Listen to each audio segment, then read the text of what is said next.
Ok. Bueno, buenos días nuevamente, mi hermana. Gracias por la oportunidad. Gracias por estar siempre ahí y pues por interesarse por estos estudios tan importantes de las Escrituras que nos ayudan a seguir pues avanzando, ¿no? Conocimiento de Dios, conocimiento de su palabra, su revelación. Y seguimos con el tema una familia bíblica, eh, pero vamos a ver ahora cómo quedó estructurado el matrimonio, ¿no? En cuanto a roles y jerarquías, vamos a ver cómo quedó estructurado. Y vimos la última vez que producto de la desobediencia de Adán y Eva, el pacto matrimonial básicamente se vino abajo. Se pierde la confianza en Dios y por consecuencia ya no tenían confianza el uno en el otro, entre ellos ya no tenían confianza. Vimos que en el versículo 7 ellos se ocultaban, ¿no? Se tejieron hojas de higuera para ocultarse. Ya la confianza, el hecho de estar desnudo ya viene a ser un estorbo para ellos. ¿Por qué? Porque pues, quedaron a la deriva, quedaron descubiertos de esa, en principio, de lo que era una gran bendición, que era el estar desnudos, uno enfrente del otro.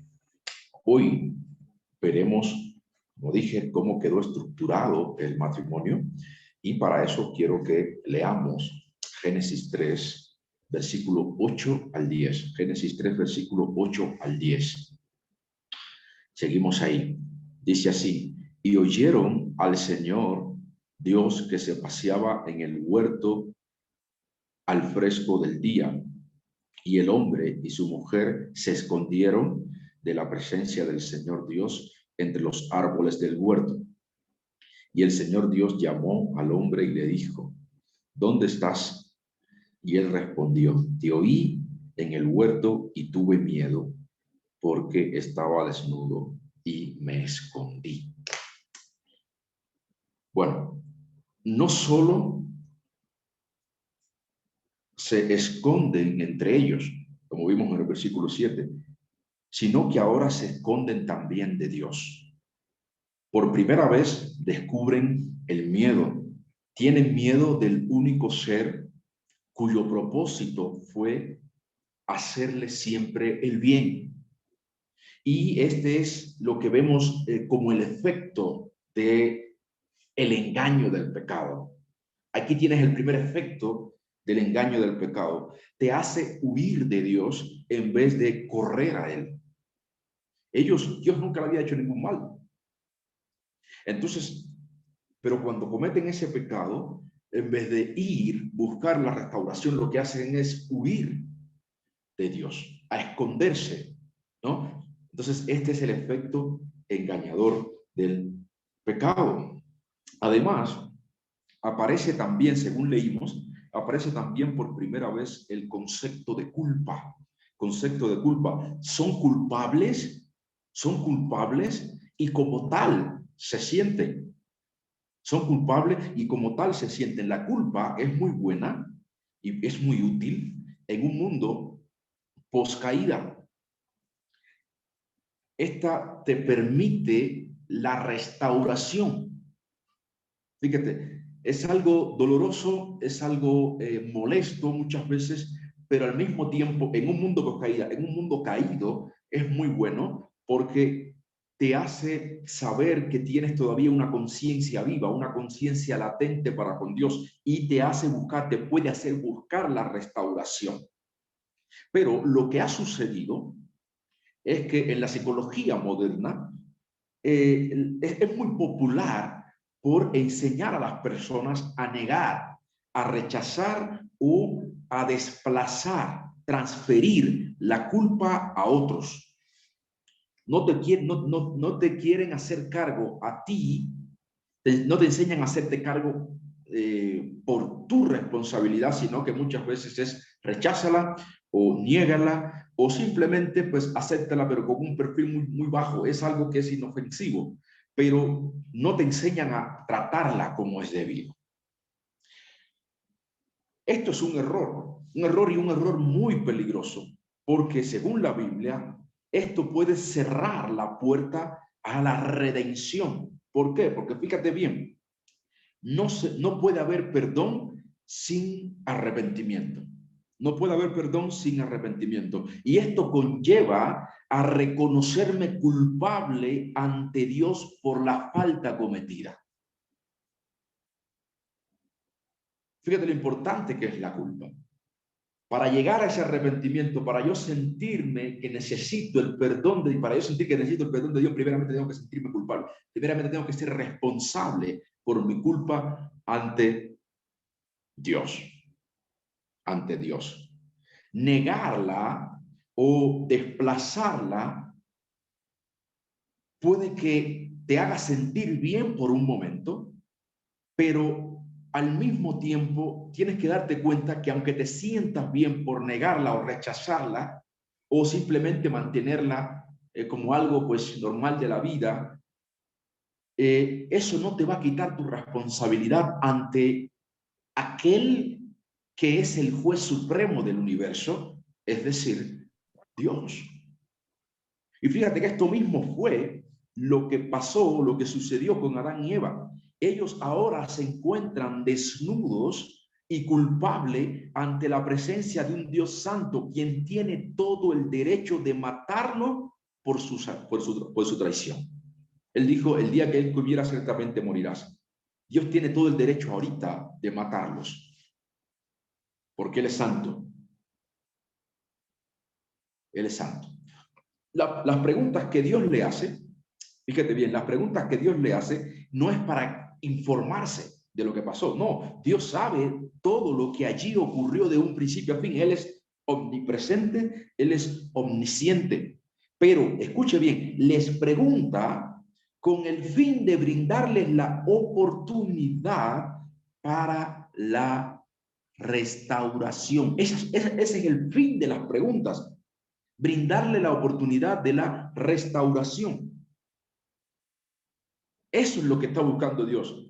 Porque Él es omnipresente, Él es omnisciente, Él no tiene necesidad de preguntarle nada, Él sabe todo lo que allí ocurrió. Pero le está brindando la oportunidad de la restauración, le está preguntando. Ahora, Adán tiene miedo, se niega y en su lugar, ¿qué hace? Transfiere su culpa. Culpa a su mujer. Versículo 12. Dice, y el hombre respondió, la mujer que tú me diste por compañera me dio del árbol y yo comí. Culpó a la mujer. Y no solo está culpando a la mujer, fíjate bien, porque esto es muy importante en el versículo. Él no solamente está culpando a la mujer, él está culpando a Dios mismo, la mujer que tú me diste. En otras palabras, si no me hubieras dado esa mujer, si no me hubieras dado a esta señora, nada de esto hubiera ocurrido. Nada de esto hubiera ocurrido. ¿A quién está culpando? A Dios. A Dios, ya él se le había olvidado por completo esas palabras hermosas que él dijo cuando Dios en principio le trajo a esa bella dama. Carne de mi carne, hueso de mis huesos, varona será llamada porque fue tomada del varón. Seremos una sola carne. Él se olvidó por completo. Ahora ya se vuelve el objeto en el cual él va a depositar su culpa. No la va a aceptar, sino que la va a rechazar, incluso la va a desplazar a ella. ¿Se da cuenta? Y este es un patrón, mis hermanos y mis hermanas, que vemos cuando aconsejamos a parejas en problemas.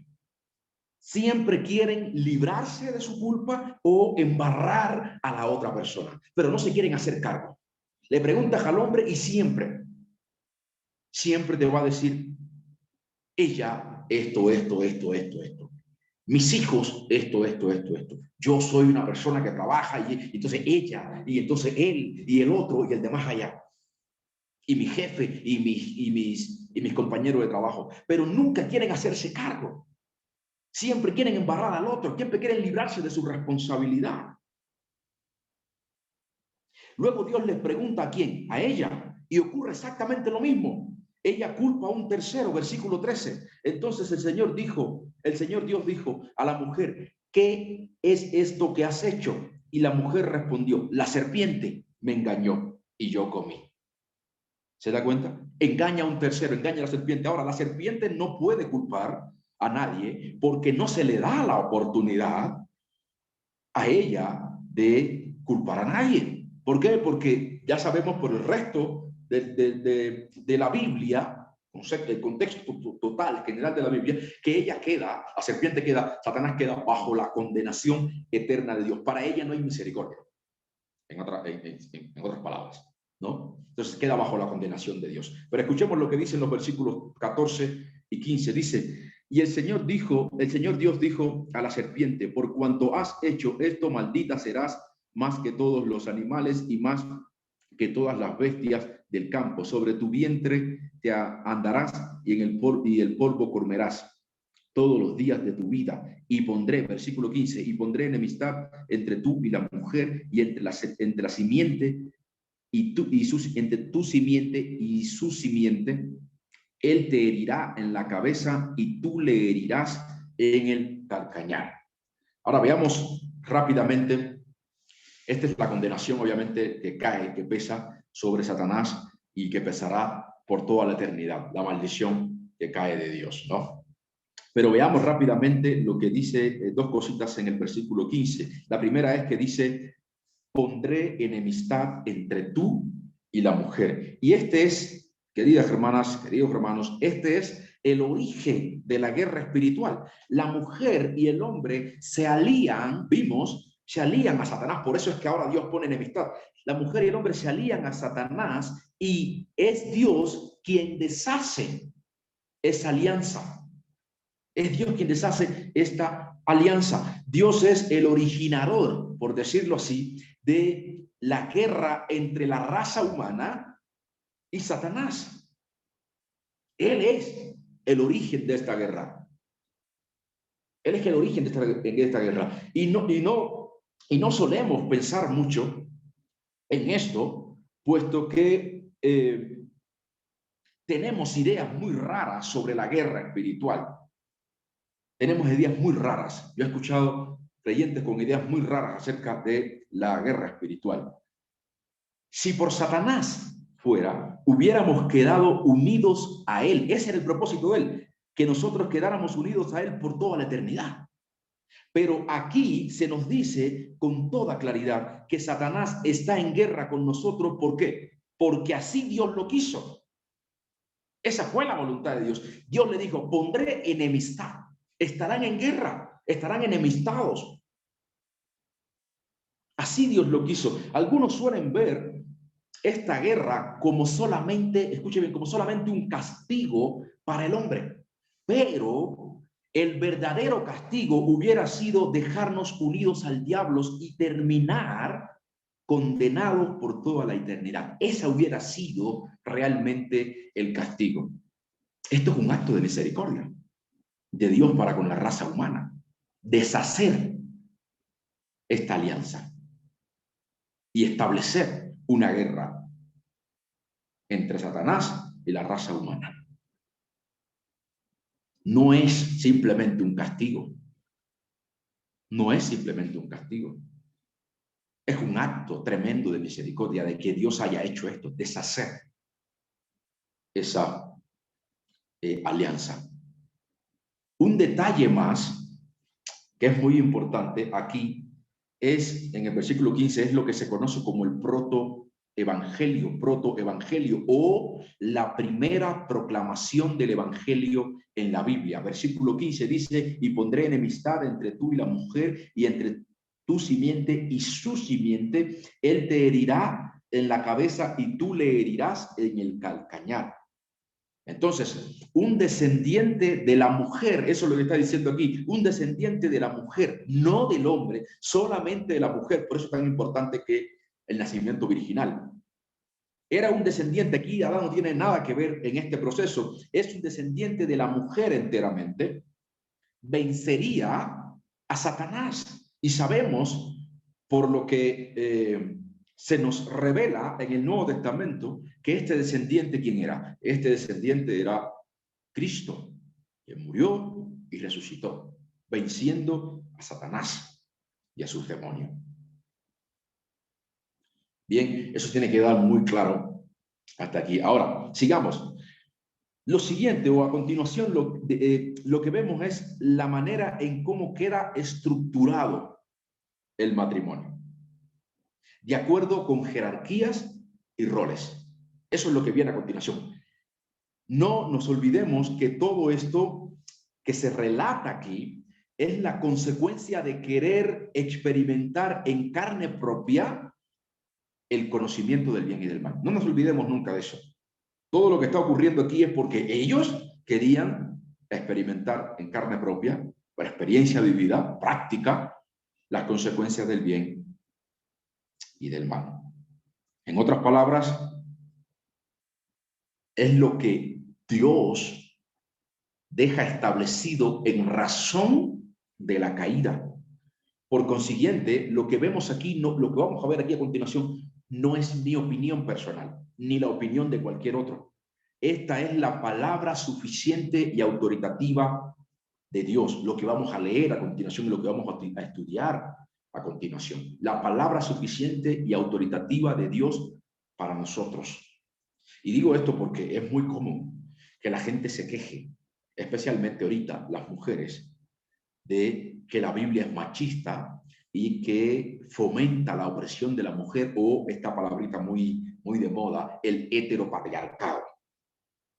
Estas son quejas muy populares entre las feministas de hoy, ¿no? Las feministas radicales. Y lo peor de todo es que muchas veces ya he escuchado este mismo lenguaje en mujeres cristianas, lo cual es muy preocupante, porque eso quiere decir que ya se ha colado dentro de las filas cristianas este tipo de lenguaje, este tipo de conceptos. Pero bien, veamos los versículos 16 al 19. Dice, a la mujer dijo, esto es Dios, en gran manera multiplicaré tu dolor en el parto, y con dolor darás a luz a los hijos, y con todo tu deseo será para tu marido, y él tendrá dominio sobre ti. Entonces dijo a Adán, por cuanto has escuchado la voz de tu mujer y has comido del árbol del cual te ordené, diciendo, no comerás de él, maldita será la tierra por tu causa, con trabajo comerás de ella todos los días de tu vida, espinos, abrojos te producirá, y comerás de las plantas del campo. Con el sudor de tu rostro comerás el pan hasta que vuelvas a la tierra, porque de ella fuiste tomado, pues polvo eres y al polvo volverás. En primer lugar, lo que se nos dice es que la responsabilidad principal de la mujer es ser madre y esposa. Esos son los roles principales de la mujer. Y fíjate que los subrayo, principales. No quiere decir que ella no pueda hacer otra cosa más. De hecho, en este mundo en el que vivimos ahorita, cultura en la que vivimos, vemos que la mujer hace otras cosas más y no son condenadas por eso.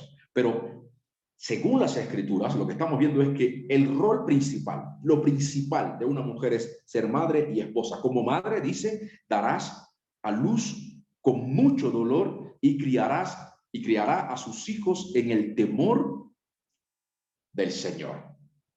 Pero como esposa será dominada, será gobernada por su esposo, mientras, escuche bien lo que dice ahí, mientras que al mismo tiempo se verá tentada a desobedecer la autoridad establecida por Dios. Esto es en razón de la caída.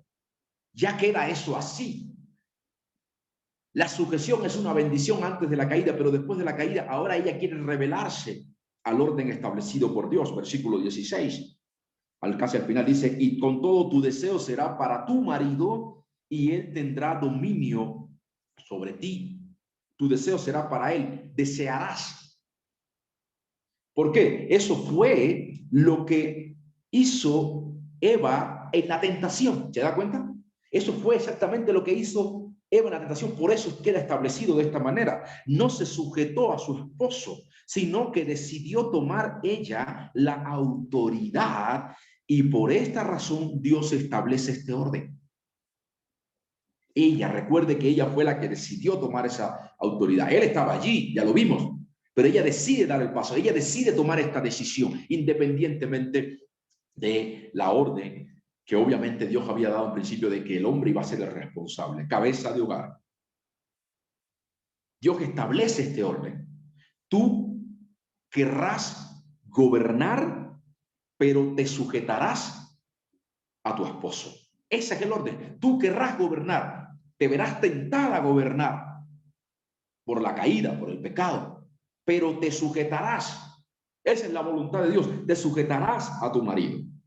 El concepto de sujeción también se establece en otras partes de las Escrituras, como por ejemplo Efesios. Vamos a ir rápidamente, mis hermanos, ayúdenme. Efesios capítulo 5, versículo 22.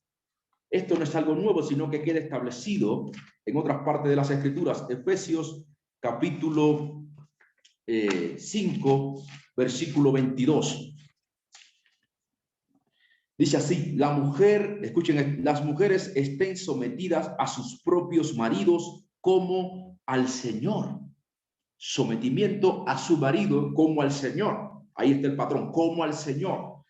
Colosenses capítulo 3, Colosenses capítulo 3, versículo 18. Veamos rápidamente. Colosenses 3, 18 dice: mujeres, estad sujetas a vuestros maridos como conviene en el Señor. Sujeción. Vamos a Primera de Pedro, capítulo 3. Primera de Pedro, capítulo 3, versículo 1 y 2. ¿Ya estamos ahí? Primera de Pedro, capítulo 3, versículo 1 y 2. Dice: asimismo, vosotras mujeres, estad sujetas a vuestros maridos, de modo que si alguno de ellos son desobediencia a la palabra, puedan ser ganados sin palabras alguna por la conducta de su mujer. Versículo 2. Al observar vuestra conducta casta y respetuosa. Ahí tenemos nuevamente el concepto de la sujeción. El concepto de la sujeción. De este tema, obviamente, nos encargaremos más adelante en una clase especialmente para dedicarnos a la sujeción. Pero por el momento podemos ver que este es un asunto establecido desde el principio mismo. ¿Por causa de qué? Por causa de la caída. Está establecido desde aquí, está establecido. Esta es una de las razones muy comunes de problemas en los matrimonios, que yo lo he visto y me he enterado también. La mujer se cree más capaz y por tanto quiere el protagonismo que solo le corresponde a su esposo. Y esto puede traer mucha tensión y problemas en el matrimonio. ¿Por qué? Porque ahora vivimos en una cultura justamente que lo que fomenta es eso. No sujetarte. Libérate de toda sujeción. Libérate del heteropatriarcado. Y eso se ha metido dentro de la iglesia. Empodérate, mujer. Empodérate, mujer. Revélate, es prácticamente lo que te están diciendo. Revélate en contra de la voluntad de Dios. Porque que las mujeres del mundo lo hagan, pues a mí no me sorprende. Es que el mundo es mundo. Tiene que hacer lo que puede hacer y lo que hace. Pero lo que me sorprende es que las mujeres también sigan esta corriente. Revélate. Cuando te dicen empodérate, mujer, lo que están diciendo es revélate contra lo que Dios ha dicho. No tienes por qué ser madre. Puedes abortar. No tienes por qué ser madre. Pospon la voluntad de Dios. Pospon no rechaza la voluntad de Dios, sería. Rechaza la voluntad de Dios y realízate tú. Como empresaria, como emprendedora, como etcétera, etcétera. Y no estoy en desacuerdo con eso. Pero lo que estamos viendo aquí, mi hermano, que si usted va a ser una mujer de Dios, como me gusta, como dice el hermano Juan Manuel Vaz, si usted quiere oler a Dios, tiene que buscar la voluntad de Dios. No puede oler a Dios cuando está adoptando cosas del mundo. Cuando adoptamos cosas del mundo, olemos al mundo, no a Dios. ¿Se da cuenta? Si queremos buscar, si usted como una dama que quiere buscar la voluntad de Dios todo el tiempo en su vida, tiene que sujetarse a lo que la palabra de Dios dice. Y eso implica que el mundo no va a querer, que el mundo se va a oponer a que usted viva una vida en correspondencia con la palabra de Dios. Y repito, no estoy en desacuerdo en que la mujer pueda ejercer trabajo. La mujer virtuosa trabajaba. Pero si te das cuenta, en Proverbios 31, esa mujer priorizaba su familia, no su trabajo. Su trabajo era un medio más para darle el bienestar a su familia. Se encargaba de criar hijos en el temor del Señor. Se encargaba de poner en alto el nombre de su esposo, porque estaba sujeta a él. Y repito, la mujer no es inferior por sujetarse al hombre. No es inferior por sujetarse al hombre. De hecho, en la Trinidad, las tres personas son una en esencia, un solo Dios, pero el Hijo se sujeta al Padre y el Espíritu Santo se sujeta al Padre y al Hijo. Y esto no quiere decir que sean inferiores entre sí. No, la sujeción no implica inferioridad. Es simplemente roles. Y sucede lo mismo en la Trinidad, que es un ejemplo perfecto de lo que debe ser una familia. El Hijo se sujetó al Padre, pero dijo, yo y el Padre somos uno, pero hago la voluntad de Él. Son uno porque son uno en esencia. No lo hacía inferior jamás. Esa es la esencia de la sujeción, donde te sujetas no porque seas inferior, sino porque simplemente son roles diferentes. Eso es todo. Hay jerarquías y eso se puede ver y lo vamos a ver en su momento.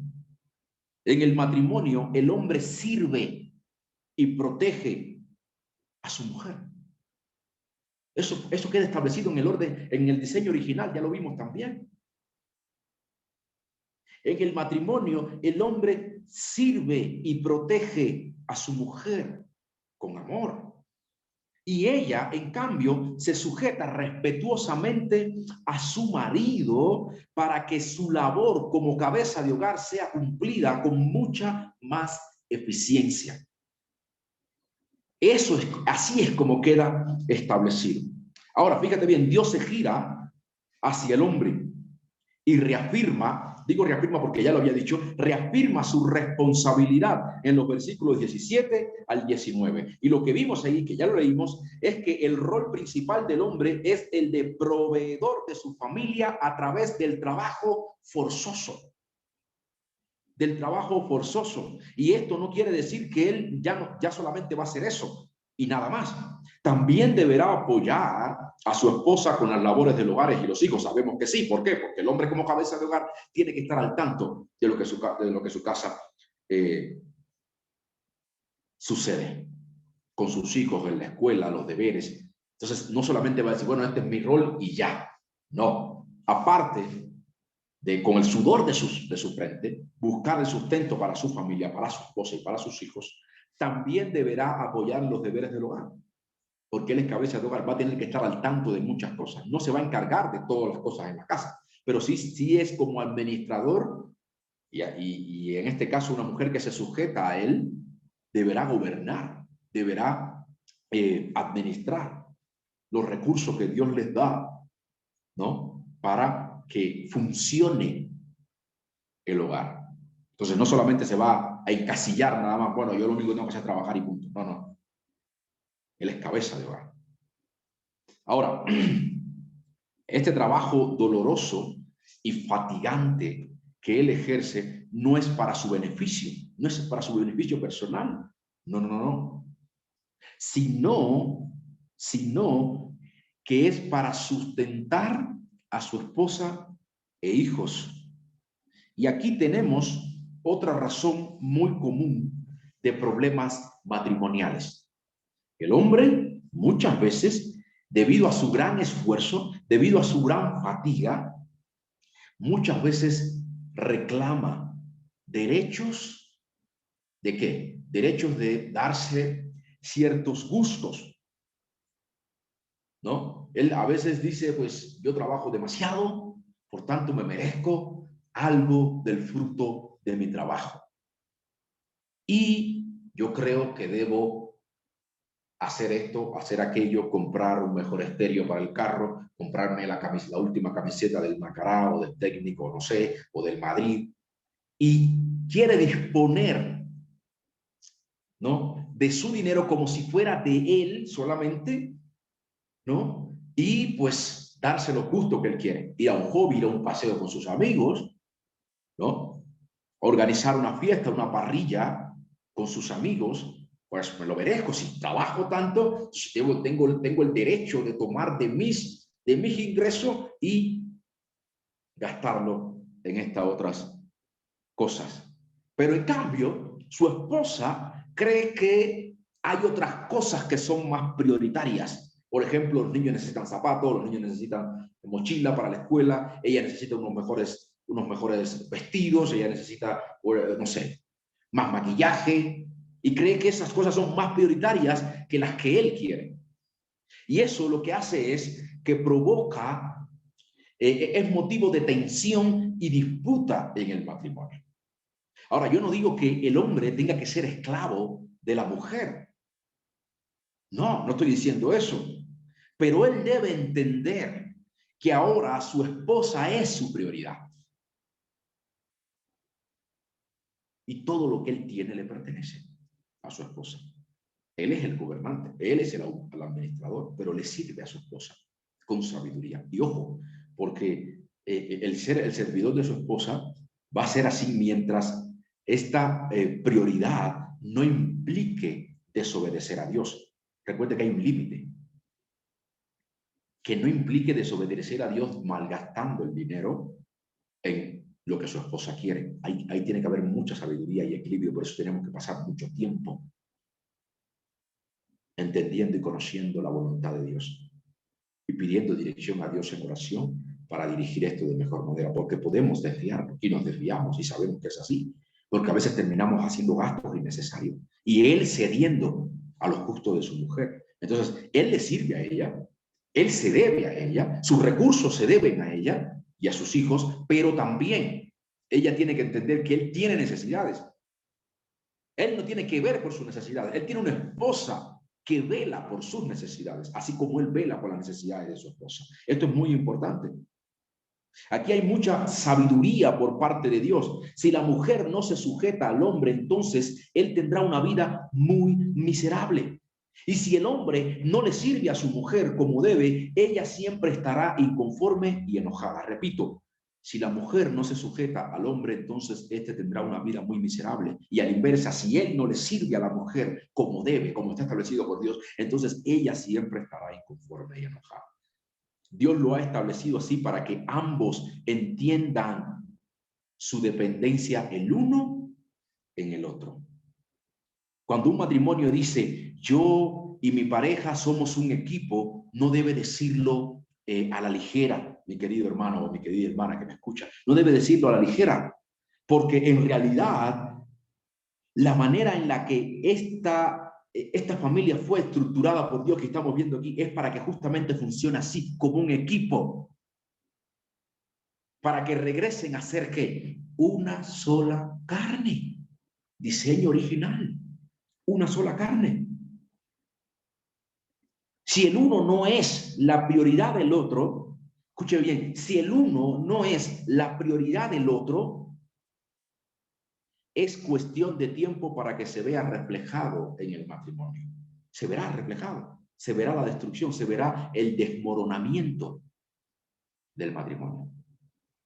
Uno tiene que ser la prioridad del otro, porque si no, se verán las consecuencias.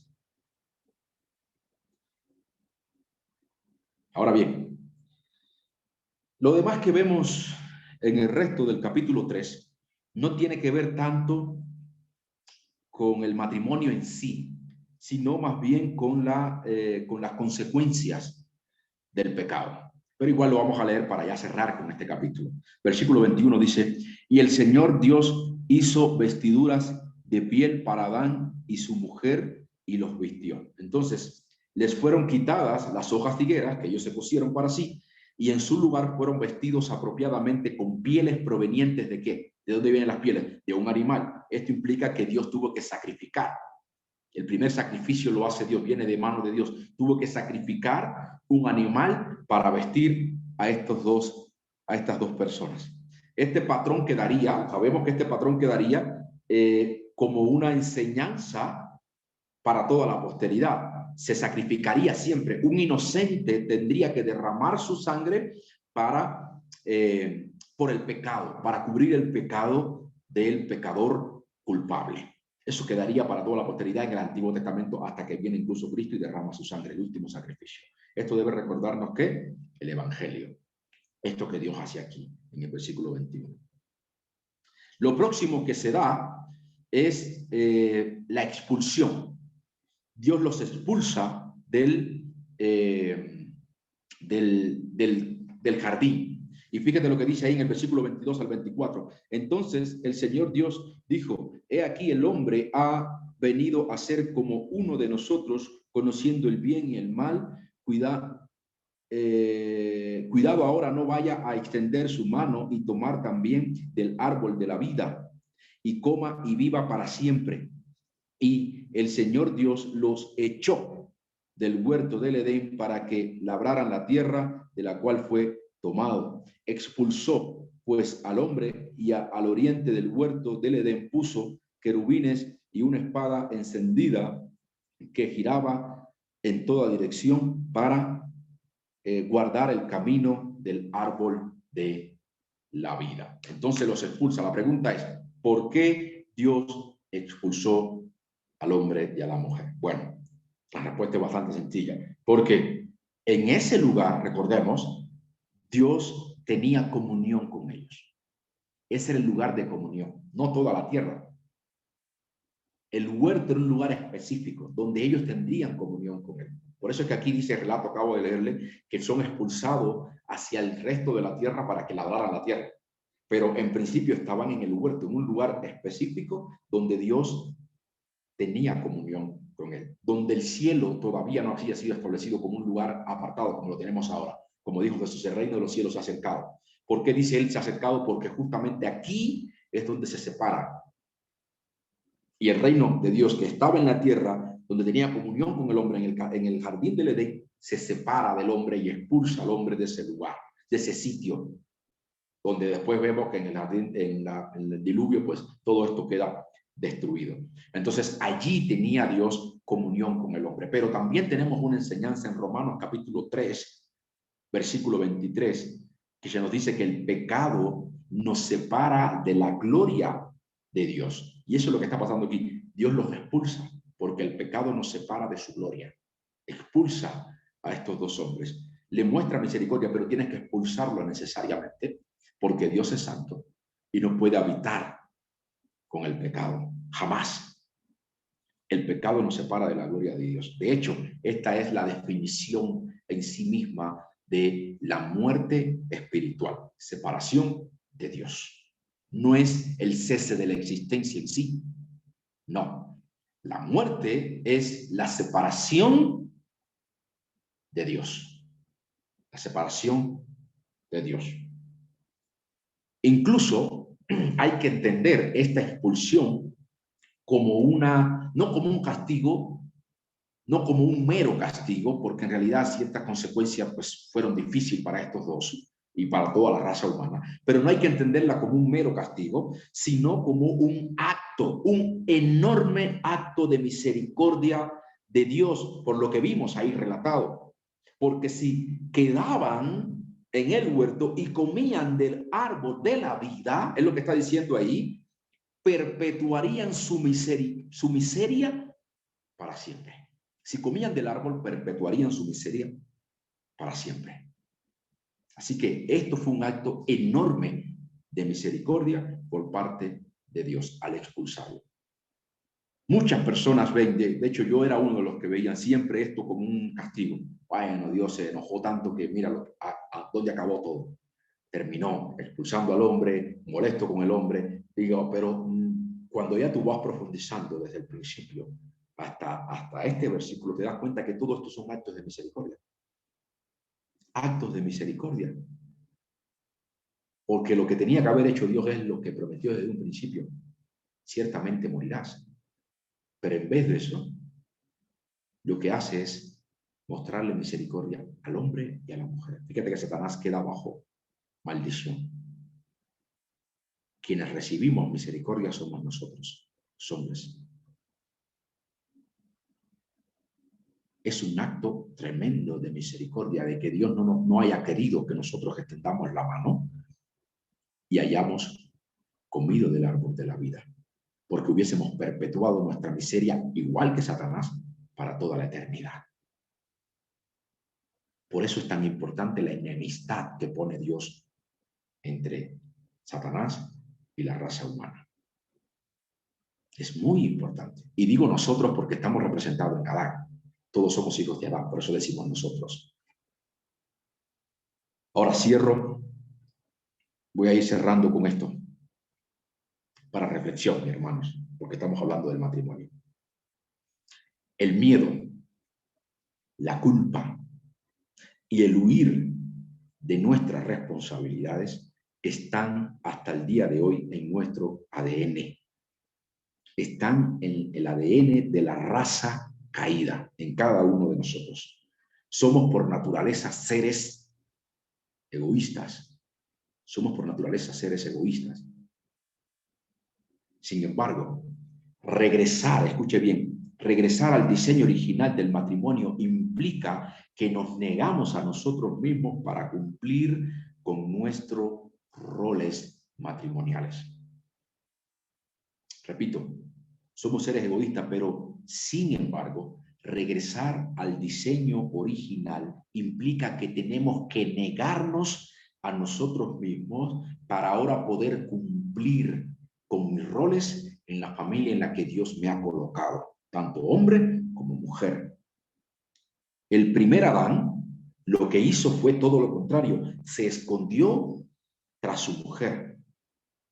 El segundo Adán, que es Cristo, dice Romanos capítulo 5, el segundo Adán, que es Cristo, puso su vida por su esposa. El primero se escondió.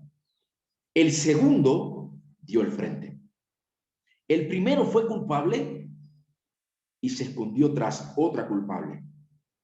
El segundo, Cristo, fue inocente, pero dijo, no, Padre, no las consecuencias sobre la mía, sino sobre mí, que soy inocente. Por eso es que Efesios capítulo 5, versículo 25, dice que marido, amad a vuestras mujeres, así como Cristo amó a la iglesia y se entregó a sí mismo por ella. Sin duda, este es el modelo a seguir para todo esposo cristiano. La mayor responsabilidad recae sobre nuestros hombros, sobre los hombros de los hombres, desde un principio y sigue siendo así hasta la fecha. Delante de Dios somos los mayores responsables. Pero en el caso de la mujer, su sujeción es muy importante si es que quiere ver a ese hombre progresar, avanzar en el llamado que Dios le ha hecho como cabeza de familia. Así que quedémonos con esto en la mente.